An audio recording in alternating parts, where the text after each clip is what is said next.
Jeigu pastaruoju metu atsikeliate ryte ir tiesiog jaučiate pykinimą, nors atrodo nieko blogo nesuvalgėt, galbūt naktimis prastai miegat, galbūt jaučiate skrandžio skausmus arba jūs kamuoja galvos skausmai, atkreipkite dėmesį, ar nėra dar kitų požymių.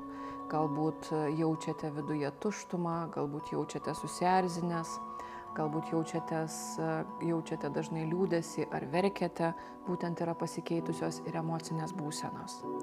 Ir galbūt pasižiūrėkite, koks yra jūsų elgesys, ar jisai nepasikeitė per mėnesį ar du. Galbūt anksčiau jūs dažniau juokdavotės, praleisdavot laiką su draugais, o dabar dažniausiai laiką leidžiate ofise arba namuose prie darbų, prie kompiuterio. Jeigu turite panašią situaciją šiandien dienai, tai yra jaučiate kažkokius tai simptomus emociniam lygmenyje, jaučiate kažkokius tai simptomus fizinėme lygmenyje ir pasikeitė jūsų elgesys, galbūt jums gresia perdegimas.